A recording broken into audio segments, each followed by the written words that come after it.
Welcome back. Pahalgam దాడికి ప్రతీకారంగా భారత్ 9 ఉగ్రవాద స్థావరాలపై దాడి చేసింది.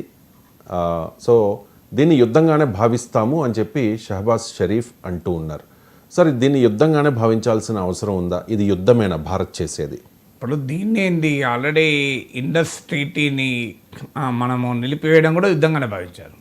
ఇది రెండోసారి యుద్ధంగా భావించడం.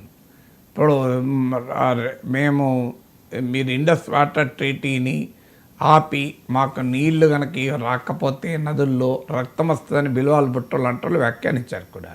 దాన్ని యాక్ట్ ఆఫ్ వార్గానే భావిస్తాం, అవసరమైతే న్యూక్లియర్ అటాక్ చేస్తామని కూడా మాట్లాడుతూ వచ్చారు. అందువల్ల అది ఆల్రెడీ వార్ సింధు నదీ జలాలను ఆపడంతోనే యాక్ట్ ఆఫ్ వార్ మొదలైంది. ఎన్నిసార్లు మొదలవుతుంది యుద్ధం? 10 సార్లు మొదలు కాదు కదా.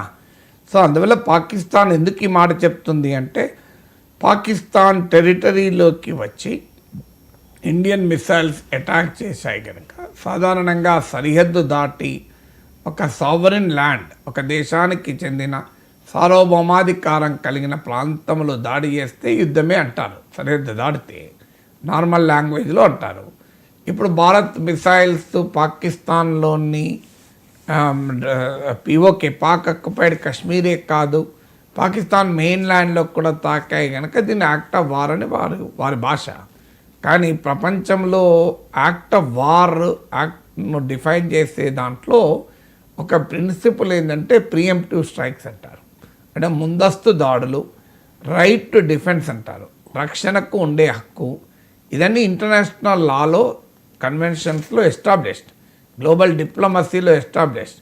సో అందువల్ల మీరు ప్రపంచవ్యాప్తంగా ఐక్యరాజ్య సమితి చార్టర్ కూడా అంగీకరించేది రైట్ టు సెల్ఫ్ డిఫెన్స్.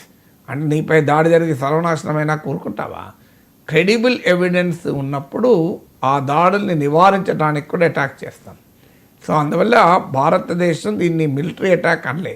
యుద్ధం అంటూ వస్తే బార్డర్లో జరుగుతుంది, పాకిస్తాన్ ఆర్మీపై జరుగుతుంది, పాకిస్తాన్ మిలిటరీ అసెట్స్పై జరుగుతుంది, పాకిస్తాన్లో ఉన్నటువంటి ఇన్ఫ్రాస్ట్రక్చర్పై జరుగుతుంది. దేనిపై జరగలేదు కదా.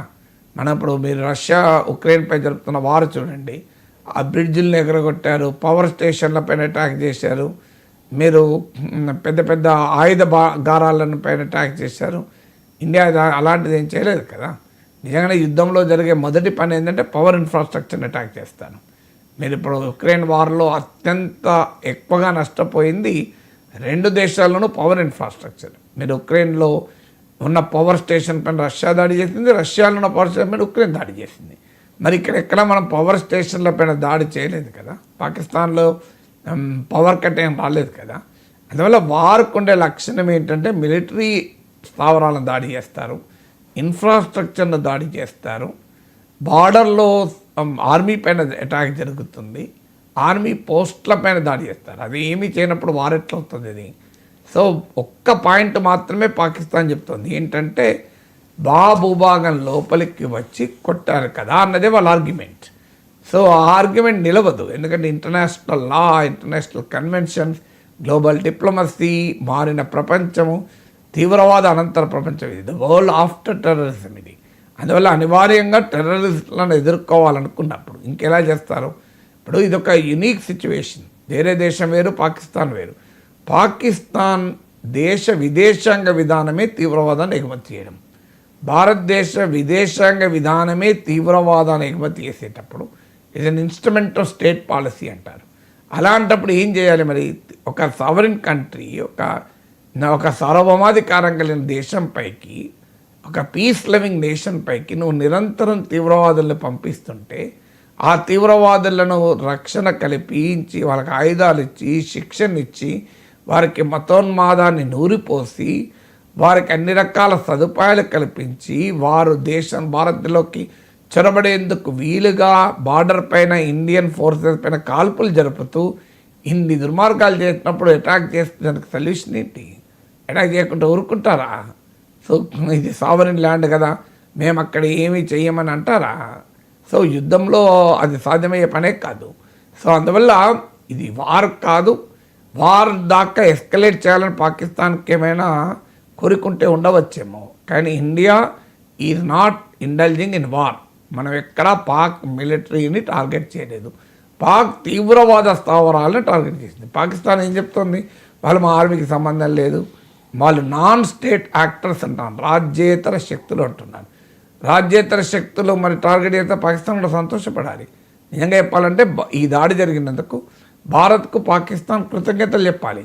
ఎందుకంటే మేము ఈ తీవ్రవాదులను ఏమీ చేయలేకపోతున్నాం, ఈ నాన్ స్టేట్ యాక్టర్స్ను, అందువల్ల మీరన్నా చేశారు, ధన్యవాదాలు మాకు, మీరు మేము కలిపి ఈ తీవ్రవాదుల సంగతి తేలుద్దాం అని పాకిస్తాన్ ఇండియాతో కరచాలనం చేసి షేక్ హ్యాండ్ చేసి మనం మెచ్చుకోవాలి. నిజంగా చెప్పాలంటే ఒకవేళ ఇది తీవ్రవాద స్థావరాలు, తీవ్రవాదం పైన పాకిస్తాన్కు పోరాడాలన్న కోరిక ఉంటాయి. ఇప్పటిదాకా పాకిస్తాన్ చెప్తుంది ఏంది, మేము విక్టిమ్ ఆఫ్ టెర్రరిజం, మాపై కూడా దాడి జరుగుతోంది, 800 మంది చనిపోయారు అని రకరకాలుగా చెప్తున్నారు కదా. నిజమే, దాడి కూడా చేస్తున్నారు కదా. ఈ తీవ్రవాద మూకలు పాకిస్తాన్పై కూడా దాడి చేస్తున్నాయి. అందువల్ల మంచిదే, మేము కలిపి చేద్దాం. నిజంగానే పాకిస్తాన్ చెప్తున్న నరేటివ్ కరెక్ట్ అయితే పాకిస్తాన్ తరఫున అమెరికా లాంటి దేశాలకు కూడా పాకిస్తాన్ ఇది also a victim of terror కహానీలు చెప్తారే. ఈ కహానీలు నిజమైతే మరి ఇండియా పాకిస్తాన్ కలిపి అటాక్ చేద్దాం. ఇప్పుడు ఇండియన్ మిసైల్స్కు పూలదండలు వేయాలి పాకిస్తాన్, మరి ఆహ్వానించాలి. వెరీ గుడ్, 9 చేస్తారా, ఇంకో 20 ఇంకో ఇక్కడ ఉన్నది అక్కడ ఉన్నది చూడండి, మా ఈ హఫీజ్ సయీద్ ఇక్కడ ఉంది, మసూదర్ మద్రసా అక్కడ ఉంది అని పాకిస్తాన్ వాళ్ళు మనకు ఇంటెలిజెన్స్ ఇచ్చి కావాలంటే ఎంబడొచ్చి అటాక్ చేయాలి, చేస్తాను అది. అందువల్ల it's not at all an act of war, it a preemptive non military strike. Balakot strike తరహాలో దీన్ని ప్రియంప్టివ్ నాన్ మిలిటరీ స్ట్రైక్. ఇది మిలిటరీ ఆపరేషనే కాదు. మిలిటరీ ఆపరేషన్ అయితే ఇలా ఎందుకు ఉంటుంది, ఇదేంటంటే ప్రపంచమంతా దీన్ని ఎస్కలేట్ చేయకండి. ఇప్పుడు యునైటెడ్ నేషన్స్ సెక్రటరీ జనరల్ ఖండిస్తూనే ఎస్కలేట్ చేయకండి. అమెరికా నుంచి మొదలుకొని అన్ని దేశాలు కూడా దీన్ని ఎస్కలేట్ ఇంకా దీన్ని పెంచకండి అని పిలిపిస్తున్నారు కదా. సో ఇండియాను అగ్రెసర్గా, పాకిస్తాన్ విక్టిమ్గా చూపేటువంటి ఒక దివాలా కోరు ఎత్తుగడిది Pakistan prime minister reaction. India మరి ఇప్పుడు చూద్దాం, నిజంగానే యాక్ట్ ఆఫ్ వార్ అయితే పాకిస్తాన్ కూడా మరి వారు దిగాలి కదా, దిగుతా చూద్దాం. యాక్ట్ ఆఫ్ వార్కు వారే ఉంటుంది కదా పరిష్కారం. సో అందువల్ల మరి బాలాకోట్ అప్పుడు ఇలాగే అన్నారు. సో అందువల్ల it is not at all an act of war. India never set, India will never do it. భారతదేశం ఇంత ఫైల్గా దాడి జరిగిన తర్వాత పాకిస్తాన్ నాయకులు నోటికెత్తున మాట్లాడారు తప్ప ఇండియన్ లీడర్షిప్ ఎవరైనా ఒక్కరైనా, ప్రైమ్ మినిస్టర్, హోమ్ మినిస్టర్ పక్క పెట్టండి, జూనియర్ మంత్రి అయినా ఎవరైనా మేము పాకిస్తాన్ పైన అణ్వాయుధాలు వేస్తామని అన్నారా? ఎక్కడ నెవర్. ఒక్క ఆఫీషియల్ స్టేట్మెంట్లని అన్నారా? కానీ పాకిస్తాన్లో డిఫెన్స్ మినిస్టర్ నుంచి మొదలుకొని రష్యాలో రాయబారి వరకు ఎవడు పడితే వాడు మేము అణుబాంబులు వేస్తాం, అణ్వాయుధాలు వేస్తాం అని మాట్లాడారు కదా. ఎవరు ఇర్రెస్పాన్సిబుల్ అర్థమవుతుంది కదా ప్రపంచానికి.